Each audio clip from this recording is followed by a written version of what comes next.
Esse é o Draw My Life do Santo Inquérito, criado por Dias Gomes em 1966. Essa é Branca Dias, vivia no interior da Paraíba na época de 1750, no sítio do Engenho Velho, afastado da cidade. Morava com seu pai, Simão Dias, e sua mãe era falecida. Alfabetizada e sua religião era cristã. Noiva de Augusto Coutinho, também cristão e de boa família. Certa vez, Branca estava pelo engenho velho e escuta vozes vindas do rio Paraíba. Socorro! Aqui, Del Rey! Ela vai correndo e avista o padre Bernardo. Seu barco tinha virado.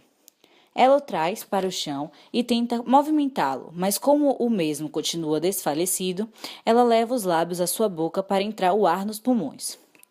O padre pergunta logo pelo cofre com as esmolas, mas afirma que ao menos Jesus salvou sua vida, agradecendo a jovem que foi instrumento de sua salvação.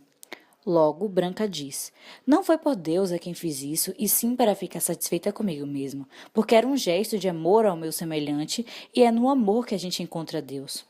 O padre fica perturbado com os argumentos da moça, perguntando-lhe: Quem é o seu confessor? Branca fala que não tem confessor, já que não vai muito à cidade e que também não vai à igreja todos os domingos. Mas isso não significa que não está com Deus todos os dias. Está sendo corrompida pelo demônio. Bernardo sentiu-se na obrigação de salvá-la da heresia. Passou então a procurá-la para sondar e doutrinar a moça. E ela, ingenuamente, conta pensamentos e ações. Amava ler e escrever, e acreditava que todos deviam estudar. O fato de pensar sempre no marido dá-lhe a entender que caía fácil em tentações, pois a moça era muito ingênua. Esses pensamentos, para a mentalidade extremamente preconceituosa e supersticiosa da dominação e da opressão da Igreja Católica sobre a sociedade, eram considerados revolucionários e subversivos. Assim, passíveis de punições das mais severas, em nome de Deus, amor pregava-se ódio e a violência. Simão Dias e Augusto Coutinho estranham a conduta do padre, sempre fazendo perguntas. Padre Bernardo vai à casa de Simão. Fez um levantamento sobre a família e a vida de Branca. Estava obcecado de paixão carnal por ela. Descobriu que seus antepassados seguiam a lei mosaica e que os pais de Simão eram cristãos novos. Pesquisou sobre Augusto, que, segundo ele, tinham certas atitudes de rebeldia e talvez não fosse uma boa influência para a Branca. O pai dela revela ao padre que sua filha e Augusto irão casar-se dentro de 3 meses e convida-o para celebrar a cerimônia. No diálogo entre Simão e Branca, ele conta para a filha sobre a perseguição sofrida pelos cristãos novos em Lisboa, resultando na morte de 2.000 pessoas, e que os sobreviventes foram obrigados a se converterem em cristãos. Simão fala para a filha: o ódio não converte ninguém. Uma coisa é um Deus que se teme, outra coisa é o Deus que se ama, e não há nada mais próximo do ódio que o amor dos humildes pelos poderosos, o culto dos oprimidos pelos opressores. E assim, desconfia de que o padre Bernardo ache ruim de serem cristãos novos. Ao ouvir essas palavras, Branca se sentiu insegura. A presença do padre trouxe as dúvidas e o pecado.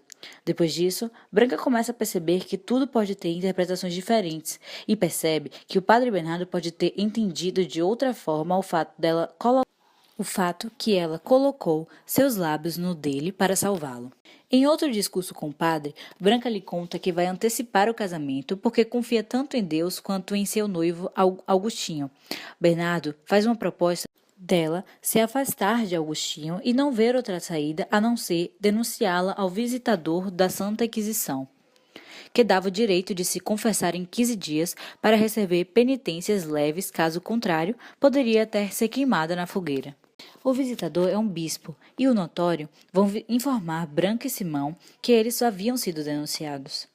Eles iniciam o interrogatório com o pai e com a filha e acabam colhendo informações que, na concepção deles, favorecem as suspeitas do Santo Ofício.